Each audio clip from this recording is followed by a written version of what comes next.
ერთი პატარა ქადაგება მინდა წავიკითხო ილია მინიატისის ეს ქადაგება ეხება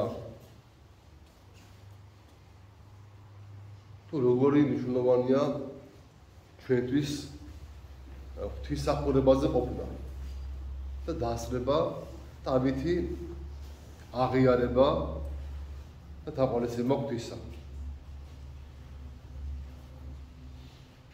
ღმერთი გარე შემოუწერელია და მარადიული. ადგილით არ ისაზღვრება, დროით არ იფარგლება. ის ადგილსა და დროზე მაღლა. ყველგან არის და ყოველსავე აღავსებს. თავისი შემოუსაზღვრების გამო ის ყველგანაა და თაყვანისმცემაც ყველგან შეიძლება რომ მიიღოს. მაგრამ ყველაფერთან ერთად შემოუსაზღვრავ ღმერთს ყოველ ადგილზე თაყვანისმცემულს სურს რომ განსაკუთრებული თაყვანისცემა ერთ განსაზღვრულ ადგილზე მიიღოს. ეს ადგილი არის ეკლესია. ქრისტიანებისთვის ღვთის თაყვანისცემის საერთო ადგილი. რის გამოც მას ღვთის სახლი და სალოცველი სახლი ეწოდება. ეს არის ზეციური და უხილავი ღმერთის მიწიერი და ხილული სამყოფელი. მეორე მხრივ საუკუნო ღმერთი, რომელი ყოველსა დღესა და ყოველსა ჟამსა მარადის ცათაშინა და ქვეყანასა ზედა თაყვანისმცემელი დიდების განსაკუთრებულად განდიდებას განსაზღვრულ, ანუ ერთ განსაკუთრებულ დღეს მოითხოვს. ეს დღე არის დღესასწაული, ჟამი მიზღვნილი მხოლოდ ღვთისადმი. ესე იგი, როგორც ეკლესია ერთი ღმერთისადმი მიზღვნილი ადგილი, სადაც ლოცვითა და ღვთისმსახურო გალობით ღვთის თაყვანისცემისა და ღვთისმსახურების გარდა არაფერს კეთება შეიძლება, ასევე დღესასწაული არის დრო, როცა ჭეშმარიტად შინაგანი და გარეგნული მოგრძალებით ღვთის განდიდების გარდა არ შეიძლება რაიმე ვაკეთოთ. მეოთხე მცნება ამაზეა დაფუძნებული. გაიმარხე შაბათი ჩემი, რამე თუ წმინდა არს უფლისა მიერ, რომელმან შეაგინოს იგი სიკვდილითა მოკვდეს. 6 დღე იქმოდე საქმესა შენსა, ხოლო დღე იგი მეშვიდე განსვენება არს წმინდა უფლისა. რამე თუ 6 დღეთა შექმნა უფალმან ცადა ქვეყანა და დღესა მეშვიდესა დააცადა. ღმერთს ამით სურს თქვა შემდეგი: დაიცავით შაბათი, ანუ დღესასწაულები. ვინც არ დაიცავს მათ და რაიმე საქმეს გააკეთებს, მოვაკვდინებ და მის სურს შევმუსრავ. მე თქვენ სამუშაოდ კვირაში 6 დღეს გაძლევთ, მეშვიდეს ჩემთვის ვიტოვებ დასვენებას ვაწესებ. აი ჩვენი დღესასწაული არის კვირა. აი რა არის კვირის არსი, აი რა არის კვირა. კვირას ღმერთმა ბუნების სამყაროს შექმნა დაიწყო. კვირა დღეს მადლის სამყარო შეიქმნა. ქრისტე კვირას იშვა და მკვდრეთით კვირას აღდგა. კვირას მოავლინა სულიწმინდა, რამე თუ ინება რომ კვირის 6 დღე ჩვენი ყოფილიყო, ხოლო მეშვიდე, ანუ კვირა მისი დიდებისადმი ყოფილიყო მიზნული. რამე თუ 6 დღეთა ხმნა უფალმან ცა და ქვეყანა და დღესა მეშვიდესა დააცადა. ამიტომ ეკლესიის პირით მან მთელი წლის კვირები და მათი მიხედვით წმინდანთა ხსენების დღეები ისე დაადგინა, როგორც საკუთარი. როცა ჩვენ არაფერი უნდა ვაკეთოთ, გარდა მისი მეუფის განდიდებისა, მისი ერთგული მონებისათვის პატივის მიგებისა.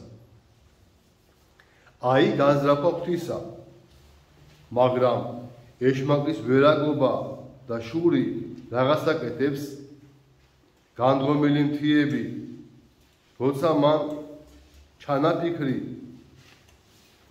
ჩანაფიქრი, ანუ ღვთისათვის ცათა სასופევლის წარდგება, თავისი ტახტის ღრუბლებზე ამაღლება და უზენაესის დამსგავსება არ გამოუვიდა, აქ დედამიწაზე ყველანაირად აბრკოლებს ღვთის დიდებას.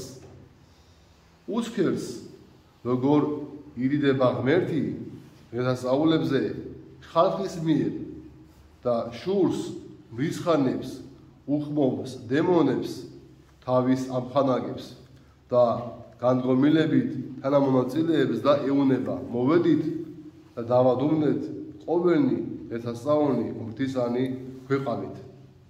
მოდით და ისე მოვაწყოთ, რომ დედამიწაზე დღესასწაულები შეწყდეს, არ დაუშვათ, რომ ღმერთი განდიდეს, ხელი შეუშალოთ ამაში ქრისტიანებს, იმდენი სამუშაო და ქვეყნიური საქმე მივცეთ, რომ მათ დღესასწაულთა განდიდებისა და ეკლესიაში სიარულისთვის დრო აღარ ჰქონდეთ.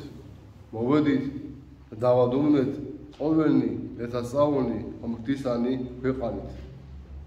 ის რისი გაკეთებას ეშმაკმა განიზრახა, პირველად ფარაონმა, ებრაელი ხალხის გულბოლოტმა წვალებელმა აღასრულა. თქვენ იცით, იმდენ ხანს როგორ მძიმე მონობაში იყვნენ უბედური ებრაელები ეგვიპტეში. ღმერთს ჩაგრული შეებრალა, მოსე და აარონი გაგზავნა ფარაონთან. სათქმელად, რომ მას ისინი უდაბნოში 3 დღის სავარზე გაეშვა, რათა დღესასწაულად და მსხვერპლი შეეწირათ. ამას იტყვის უფალი ღმერთი ისრაელისა, გამოავლინე ერი ჩემი, რაითა მსახურებდეს მე უდაბნოსა ზედა. განვიდი გზასა სამისა დღისასა უდაბნოდ, რაითა მსხვერპლი შევწიროთ უფლისა ღმრთისა ჩვენისა. ვინაა ეს ღმერთი ებრაელთა? იკითხა ღვთის მოძულე ტირანმა. ვინ არის იგი, რაითა ვისმინო ხმისა მისისა? ეს რა დღესასწაულია, რა მსხვერპლია, არ მსურს, რომ ისინი დღესასწაულობდნენ. დაე ითეული თავის საქმეზე წარვიდეს, დაე იმუშაო, წარვედით კაცად-კაცადი თქვენი საქმესათვისა. ესა თქვა და ზედამხედველებსა და მწერლებს უბრძანა, მათთვის სამუშაო დაემძიმებინათ. უწინ ებრაელები მხოლოდ თიხას ამზადებდნენ აგურისთვის, ეგვიპტელებს კი მათთვის ჩალა მიჰქონდათ. ამიერიდან ებრაელები თიხას ამზადებდნენ და ჩალასაც აგროვებდნენ. დაუმძიმდნენ საქმე კაცთა ამათ და მას რუნებდნენ. ეგვიპტელი ზედამხედველები ებრაელებს ამოსუნთქვის საშუალებას არ აძლევდნენ, ასრაფდეს მათ საქმის წვეველი, რათა არც საშუალება ჰქონოდათ და არც დრო დღესასწაულის გახსენებისთვის. რასაც უშვებოდა ებრაელებს ფარაონი, ეს ხორციელი ეშმაკი ახლა იმასვე უშვება უსხეულო ფარაონი, ეშმაკი ქრისტიანებს, საუფლო თუ წმინდანის დღესასწაულებზე. როცა ისინი უნდა მაინც უნდა მოშორდნენ ეგვიპტეს შავდნენ მონობას, ქვეყნიურ ამაოებას, როცა თითქოს და უდაბნოში უნდა გავიდნენ, გონები დაისვენონ, სამუშაოსგან გათავისუფლდნენ, მსხვერპლი შესწირონ, ღმერთი ადიდონ მაშინ სულთა მტანჯველი ეუბნება რა დღესასწაული ვის მსახურება წარვედით კაცადი თქვენი საქმესა თქვენსა რა გედღესასწაულება ეუბნება ის ხელოსანს დაასრულე სამუშაო რომ შენთვის და ოჯახისთვის სადღეისოდ პური ქონდეს წადი ბაზარს გადახედე ნახე შენი ვაჭრობის საქმე როგორ მიდის ეუბნება მოვაჭრეს დიდებულის სახლში ისრაფე რომ საქმე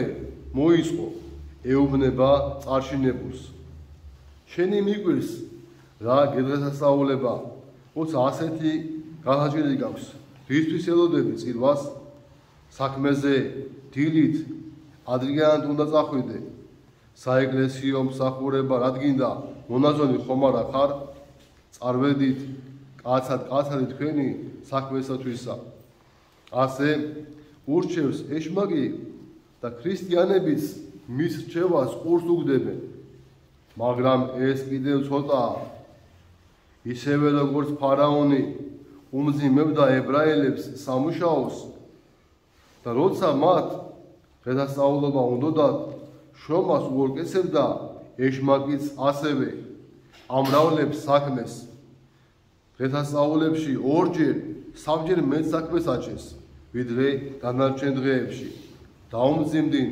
საქმე კაცთა ამად და მას ბრუნებდნენ კიდევ მეტი როგორც ფარაონის ზედამხედველები ერეკებოდნენ ებრაელებს სამუშაოდ ასევე მავანი მსახურნი ეშმაკისა მოდიან გაგვიძებენ შუაღამისას დილა ადრიან საწოლიდან წავგაგდებენ ძალით მიყავხართ აქეთ იქით რათა არ გაგახსენდეს რომ დღესასწაულია რომ მათ ეკლესიაში მოსვლის საშუალება არ ქონდეს ამას ხედავს ეშმაკი და ღვთის ასეთი დამცირებით ამდენი ადამიანის წარწმენით ხარობს ზეიმობს და კიდევ უფრო რიხიანად იმეორებს მოვედით და დავადუმნეთ დღესასწაული ღვთისანი ქვეყნად აი ამის გადასახედიდან როცა ეშმაკი ცდილობს ქრისტიანი ჩამოაშოროს ეკლესიას ღვთისმსახურებას მას საქმეებს უმატებს უმძიმებს იგონებს პანდემიებს იგონებს ვირუსებს რომ ფონის შექმნას რომ ეკლესია არის შეკრების ადგილი შეიძლება რაღაცა გადაგედოს დაავადება დაგემართოს ამიტომ უნდა ეკლესია ჩაიგედოს ჩაირაზოს იქ მისვლა არ შეიძლება გახსოვთ სულ საუბრებია ტელევიზიით ზოგიერთს მოუნდა რომ ეკლესიაში ერთჯერადი ყოზევით ყოფილიყო ზიარების მიღება ქრისტიანებისთვის რომ ვინმე სამიან გადასდებოდა მაგრამ საოცარია და საკვირველო ეს ადამიანები აწყობენ მრავალათასიან მიტინგებს აი ამ პანდემიის პერიოდში და თუ ეკლესიაში ვიღაცა შემოვა და შეიკრიბა ეს არის დაავადების წყარო ეს ეშმაკის მოგონილი მანქანება რომ ადამიანი ეკლესიამდე ვერ მივიდეს არ მივიდეს ღვთისმსახურება არ შედგეს ქრისტიანმა წმინდა ზიარება არ მიიღოს და მისი სულიერი გადაშეնում არ მოხდეს. აი ეშმაკი სულ ცდილობს რომ ღვთისმსახურება შეაჩეროს. რამდენი ეკლესია დაიგეთა სამწუხაროდ სხვადასხვა ქვეყნებში, საბერძნეთში, თქვა ევროპის ქვეყნებში ძალიან ბევრი. ვინ ხარობს ამით? ეშმაკი, რომ მსახურება აღარ ტარდება და ღვთის განდიდება აღარ ხდება. და ეს მიზეზები რაც არის თქვა დაავადება, პანდემია, ეს მილიონი იქნება კიდე. მაგრამ ჩვენ ვის უჯერებთ? ღმერთს, ეკლესიის ხმას, თუ თქვა ვიღაცა ინფექციონის ან რომელიმე ექიმს, რა თქმა უნდა, ღვთის ხმას, ეკლესიის ხმას. ამიტომ ჩვენი შეკრების ადგილი კვლავ რჩება ეკლესია. პირადღე განსაკუთრებით ისე ნუ შეგვეშინდება ამ დაავადებების, რა თქმა უნდა, ჩვენ ვცდილობთ რომ რაღაცა ეს არ გავხსნათ რეგულაციები დავუშვათ, ბუნებრივია, მაგრამ ეკლესიაში მოვიდეთ ჩვენ ღმერთთან, ვიღებთ ღვთის მადლს, ვიღებთ წმინდა ზიარებას, ვევთხევით სასაუთმოქმედ ხატებს, რომ მივიღოთ წყალობა ღვთისა. ღმერთმა ამისი უნარი მოგცეს, ნუ დაგვეუწყდება ღვთის თაყვანისცემა, ნუ დაგვეუწყდება ღვთის განბედება და ღვთის ცნების აღსრულება. ნახეთ როგორ არის მეოთხე ცნებაში. რომ ვინც ამ ცნებას დაარღვევს, ის მოკვდება სიკვდილით. ეს გაფრთხილებაა ღვთისა. შენ რომელიც დღესასწაულს არ აღნიშნავ და არ ისვენებ, შენ თავზე საჯარს მიზადებ. ღმერთმა ამისაგან დაგვიფაროს, ღმერთმა დაგლოცოთ და დაგლოცოთ.